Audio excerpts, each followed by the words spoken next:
and welcome to this week's episode of Fucking Easy Food Prep, healthy food you actually want to eat. So Mel's been, as we said before, taking over the kitchen, and Quite she's the been little chef now. She has been coming up with some really easy recipes. You know, that everyone, well, not everyone will love, because obviously it depends on your taste, but you know, they're pretty nice, yummy, basic, delicious recipes. The most basic recipes you'll ever come across, because I'm cooking Make them. So. And we're trying also too to like keep them lower in starches now as well. Yeah. So and that lower in fat. Lower in fat, because obviously, you know, you can have some more fatty stuff sometimes, but if you're eating really hot, it's not that fat's bad, it's just excess calories that you don't need. So we're trying to keep the fat lower, keep the starches on, then you can either add fruit or you can add starch or some sort of carbohydrate depending on what you actually like and, you know, what your digestion is like. So what are we making today, Mel? Today we're making caramelized chili mince. It's like a Vietnamese mince. Yum. Now, Vic actually made these yesterday, old Vic. I shouldn't really call her old because she's younger than me. Sorry, Vic. Vic made a version of these yesterday. She put pork mince and chicken mince in there and rolled them in a ball. But me being me, I don't roll stuff up. So it's an extra too much step of down. an effort. I don't have time for that. So I just mince it up in a pan. So we've just got 500 grams of lean pork mince, 1 onion, 5 tablespoons of brown sugar, 2 tablespoons fish sauce. I love I'm a bit really of fish. into this Me fish sauce too. lately. Oh, so it stinks. Do you know, actually keep going and we'll talk about it once you get the food on, because it takes a little bit of time to cook this one, doesn't it? 2 cloves of garlic or 2 teaspoons of the crushed garlic. 2 teaspoons of ginger. Love ginger. Have ginger in everything. I put it in my brownies now too. And 1 chili. Oh, we should make chili. a gingerbread brownie, shouldn't we? Oh, that's a good idea. Yes, let's do that. We'll just cook it up to 6. So, and I just cook it in 1 teaspoon of coconut oil. We're going to have this for lunch? We are having this nice. for lunch because I didn't bring my food. So this is what we're having. So you're just going to, what do you do next after this? Do you put Yeah, we just cook them in, put the oil in. It's funny, you know, things real funny. What's Obviously, funny, I'm not though? saying that this is right or wrong, but you do it backwards, different to me. I always brown off the onion and the garlic and the chili first, and then I add the mince, but you do it the other way. Yeah, well, let's do it your way so we can get the fragrance. All right. You know, that's me, though. You know, Yeah, this is, to me, this is a lot of work, because otherwise it would just all be in the slow cooker all at once. It'd be like, so. All right, do you want me to be your assistant and reach across and add the onion? This is something that Mel's prepared earlier. Another teaspoon, please. Yes. Yeah. And you said 12 o'clock, and it's 12 o'clock. I know. On the dot. Yeah, we've been so good, aren't we? Yes, I'm efficient. I just love ginger. Oh It's really God, good me for too. you It smells so beautiful, doesn't it? So, with you know, I did a post on the weekend or whenever the fuck it was about Craig and I went out for our little date night. We had some Japanese and then we had ice cream after. And someone asked me, "Oh, did you ask for the ingredients in the ice cream?" And I didn't. So usually, you know, we recommend that you try and focus on foods that, you know, free from preservatives and additives, you know, day to day or if you're eating them on a regular basis.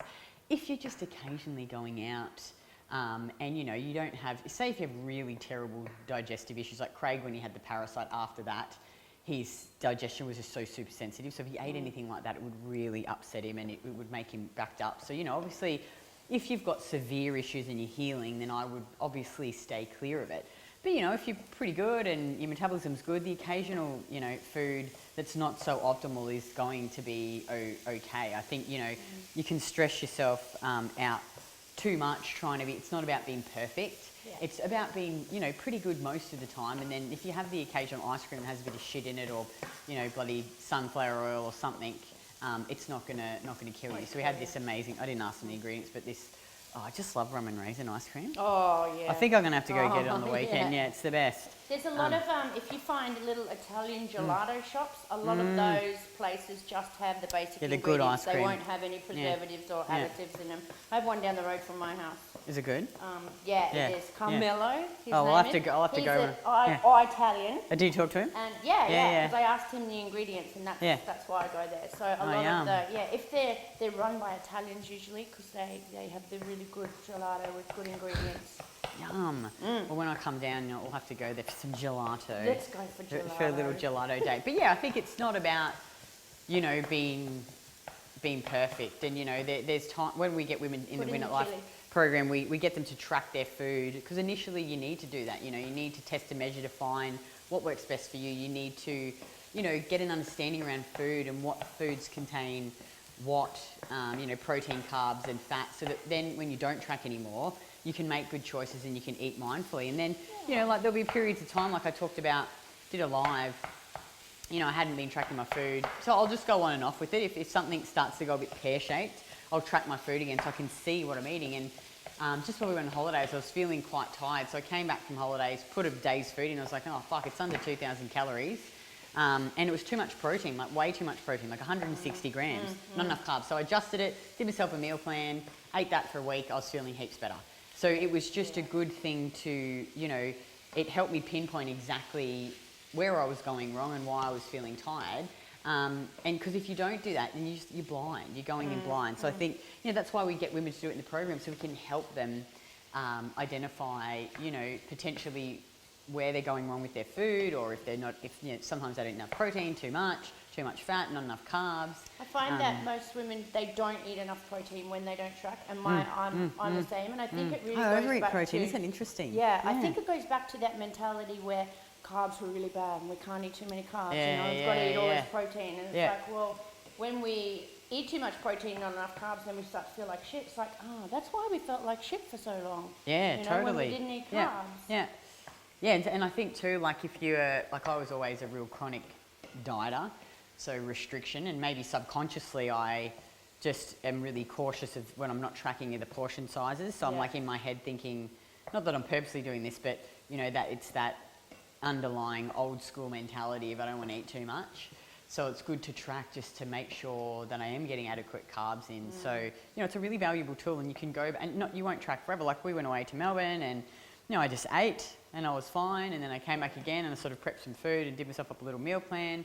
But it's not like I'm stuck to that meal plan. You know, I can go out and make good choices, and you know, it's just a good, it's just a good guide, and it will really teach you, I think. I was listening to your podcast this morning on the way here, actually, with Tom Littlewood. Oh about yeah, he's so nice. undereating, because there's so many women think that, you know, if they don't eat, they're gonna lose weight and they're gonna, you know, become healthy, and you know, you're just doing your body more damage by not eating, because we need to eat regularly. You need energy. You need to eat frequent meals. Yeah. Balance that blood sugar is Balance absolutely that key. blood Hey sugar. Mel. Yeah. Yeah. Oh Right. God, I'm so looking forward to this. Mince. Put the fish sauce in. Now, when this is brown, you want to put the brown sugar in. Stir it for about a minute, and then you're going to leave it for like another minute to caramelize. Then you're going to stir it for another minute, then leave it sit again for another minute. Do that a few times. And then it'll come out nice caramelly. The flavors will come out. Yum. That's it. And so what are we going to have it with today, Mel? I reckon we have it with pawpaw. Yeah, that'd be nice. Because I just went and bought that beautiful pawpaw for you. So I like this with rice noodles, because I can't have rice. So, but I find that a little bit of rice noodles is good. Mango, this is really nice with mango. Ooh, that'd be too. really nice. Yeah. Do we Chicken. need any salt in there, or is it salty enough with? Salt. Yeah, salt. All right. With the. Oh, don't forget the salt. Salty with that fish sauce in there. So I'll just put a few. Bit of salt. We love a bit of salt, don't we? Yes. All right. So basically, to finish off, you just finish browning it, Yep. and then you add the brown sugar. Yep. And then do you just let that cook for how long, do you think? Like, is that to caramelize it? Yeah. It depends on like how caramelly you'd like it. I usually do it for about 8 minutes. Oh, that's not long. So cook it, stir it for a minute, let it rest. You've got to let it rest for about a minute or so, and then stir it again, then let it rest. It smells good. Yeah. You wait. I wonder what a bit of coriander would be like on there. A bit of fresh coriander at the end, maybe. I don't know. You know, Asians. You can put whatever you want in here. This, again, all of my things are going to be base, because I'm basic. So these are just bases. You can add whatever you want to add in there. Even on rice would be nice. Yes, a bit of on rice. If you can... This would freeze well too, hey Mel? Yeah. If you want to, if you're fine with a bit of starch too, having a little bit of starch, you can have it with potato. You can have it with whatever you like. Fruit, but I love this. Yeah. So good. There you go. There you go. Enjoy, and we'll see you next week. Bye. Bye.